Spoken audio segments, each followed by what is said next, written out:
Before we start off the main video, I'm just gonna say right now that we're gonna be activating a goddess chest that we couldn't gain access to prior to us getting the claw sword. So what we want to do is look as we want to use a claw sword onto the islands near the waterfall in Skyloft.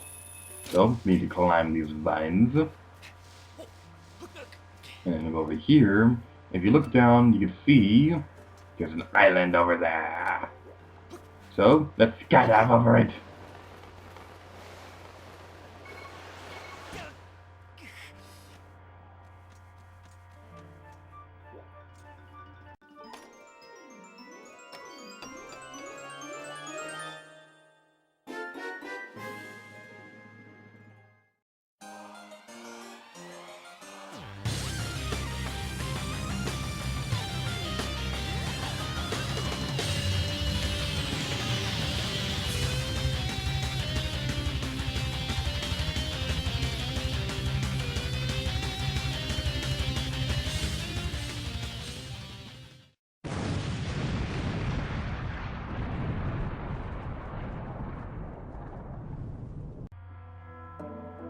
Welcome to Skipper's Retreat.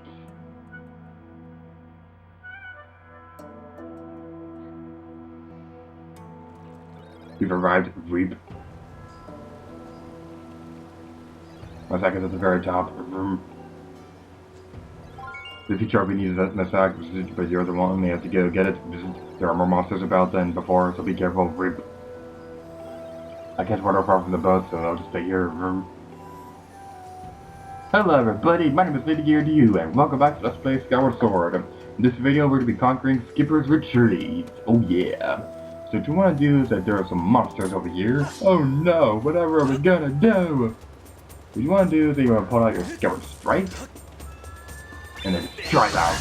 Because we have the Sacred Flame from the Ancient Cistern, our Skyward Strike can now defeat these guys in one hit, and it is awesome.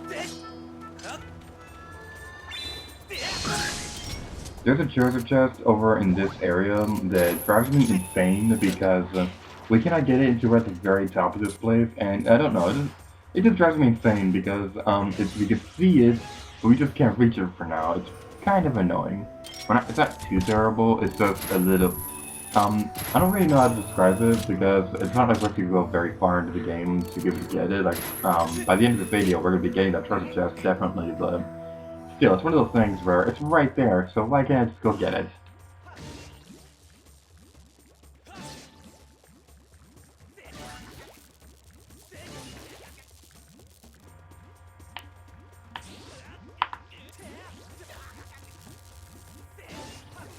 Why do I keep getting electrocuted? Stop electrocuting me, you stupid choo-choo! Die, cactus! You're working for the choo-choos, aren't you? You're next! I'm just kidding.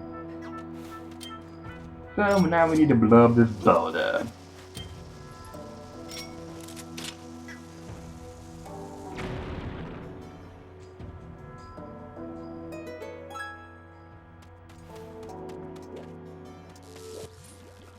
The electrical choo-choos are honestly kind of annoying. I don't really particularly care about fighting them all that much because I don't really believe that. I don't think that there are any sword upgrades in this game that makes it so you don't get electrocuted from hitting these things, and it is kind of annoying. I'm gonna be completely honest. Anyway, we need to pull out our Colossus so that we can get on those flying vegetable things. I don't really know what they're called. But then we can go across this wall. Something that I'm pretty sure some people are going to be thinking about is that the Colossus in this game feels very restricted compared to other games. Like in Majora's Mask and Ocarina of Time, we can use it to like get on top of buildings or whatever. And there's a little bit more freedom on how you can use it in that game. Same thing can be said to a certain degree with Twilight Princess, I guess, but not really. But I still really consider this one to be like my absolute favorite incarnation of the Colossus. Because it controls very well, and you pretty much get the best version of the Twilight Princess Colossus immediately when you get it, which is a big reason why I like it so much.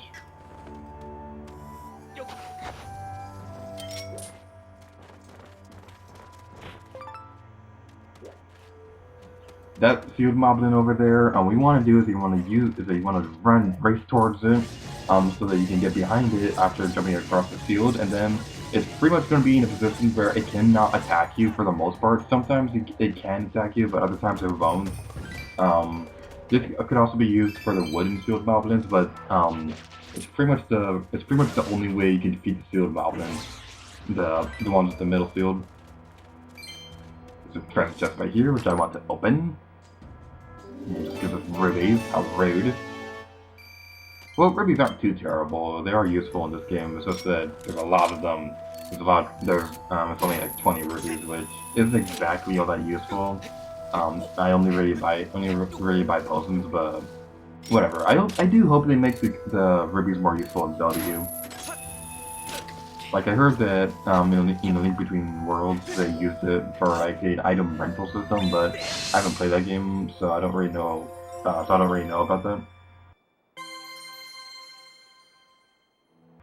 And if you guys weren't sick of this island from all the chests to be obtained from it, guess what? We have one more we're gonna be getting! I think this is the last one on this island. I might be wrong about that, but I'm like 99.8% sure that this is the final one on this island. And go hit the vine thing, like. So we need to drop down from this. And open the treasure chest.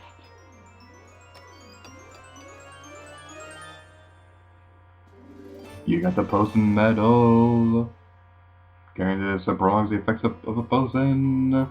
This is a very useful medal. This is probably the one I'm going to be switching it out next time I switch out my medals.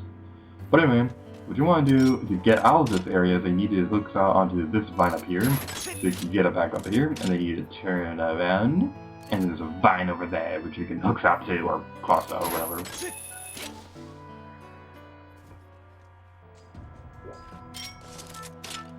So what you want to do to get back onto the main area, all you need to do is use your vine to use these vines to get back over here. There's a target up here. You want to go get it. Pretty useful. And over there, this right here is honestly one of the most fun things ever. If we grab onto this, we can get back to the beginning of this area, which is pretty useful on its own. But I think this is the most fun thing ever, because it's pretty awesome view, because we're like going super high into the air, and you can look and you can see down. And while this may give some people problems who have a fear of heights, I'm not afraid of heights, so it doesn't really affect me, and I think it's like super fun. Anyway, over here there's another target that we need to be shooting.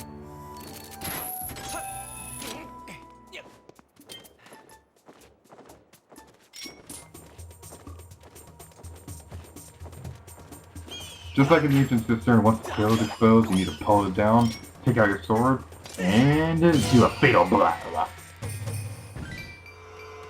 You don't actually have to use the fatal blow. All you have to say is I just think it's pretty fun because of the way it controls in this game. We've activated another flying vegetable.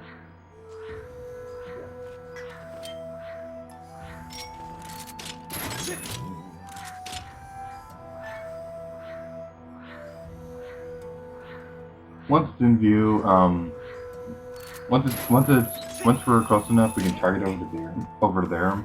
The crossbow has pretty decent range. That's a big reason why I don't really particularly care that much for the hook shot in Ocarina of Time, because like half the time you're an adult in that game, the hook shot is pretty much useless because of how short it is. But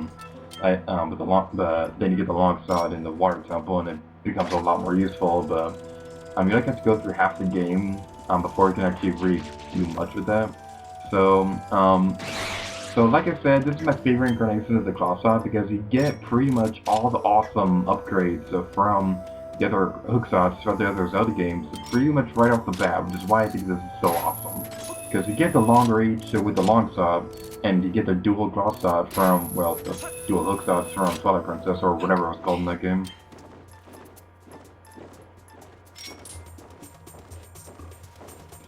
Having to fight two birds can be a little bit difficult because, well, I do. Oh my god, I'm on fire, I'm on fire, I'm on fire, I'm on fire, get out. Okay, I'm not on fire anymore. That's what I was trying to say. When you're fighting two birds, it can be a little bit difficult because as you saw, they can spit fire if you take too long. So you need to defeat them quickly. Once you defeated one of them, I'm on fire again. You can play yourself out with the spin attack. It's not a lot difficult, but once there's only one of them left, it's not too difficult to take care of the last one. This area over here really frustrates me because of how long it takes for the vegetable to because it's a moving target. It's a little bit hard to reach, so I'm probably going to spend about 20 minutes or so trying to get this thing. Okay, I finally got it! Man, it took so long to get. Now that my sanity has been completely depleted from those targets, what you want to do is you want to go over here, because there's a bug over here. I like how the building has a face, it's really funny. My voice keeps cracking. I don't know why my voice keeps cracking in this video. And the bug flew away. Outside. Fly away, bug, be free.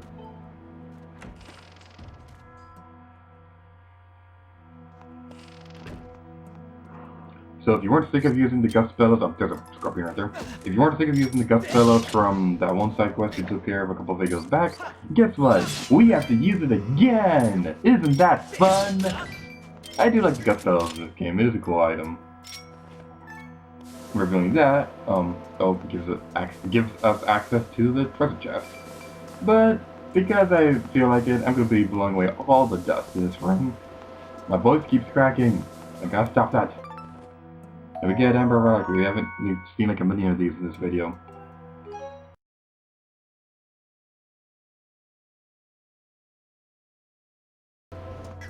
Okay, now that we've blown away all the dust, there's a couple of details in this area that I really want to show you guys. It's actually kind of a sad detail in this game. It's very rare to see. This isn't really considered like a dark Zelda game, but this is a pretty this detail is a little bit saddening. But first, we're going to put this treasure chest so that we can get the ancient features.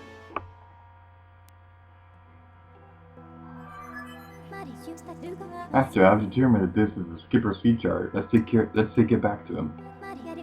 Look over there.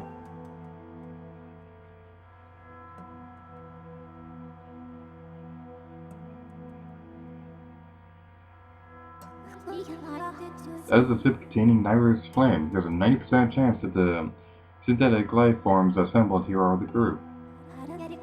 This image would indicate that the ship's captain spent many happy days among his many crew members. So the pretty sad detail I want to show you guys is this. Dear Dad, good luck at work. Vroom. So it seems that Skipper may have had some children.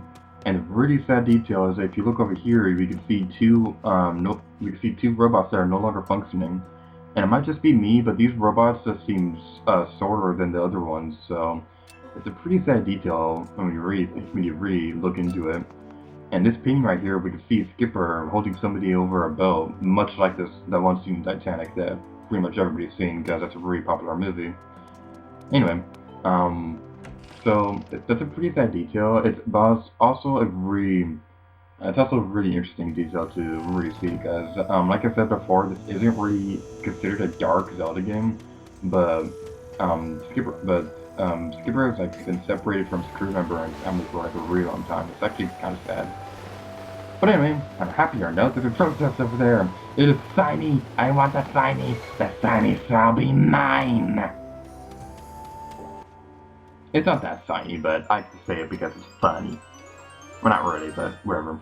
Inside there is a silver ruby with a whopping 100 rubies. Now we can take out our Colossat and shoot it over on that target over there, and I keep missing for some reason. I swear, the aiming system in this game is not that bad. I don't know why I'm struggling so much with the aiming with the Colossat in this game. Aiming right there if you want to go take it out. You don't really have to, but it's just easier to do it so you don't have to run across the sand around it. But now we've taken care of that, and we go to the bird statue so we can get the surface. So, now that we've done all that, let's go talk to Skipper.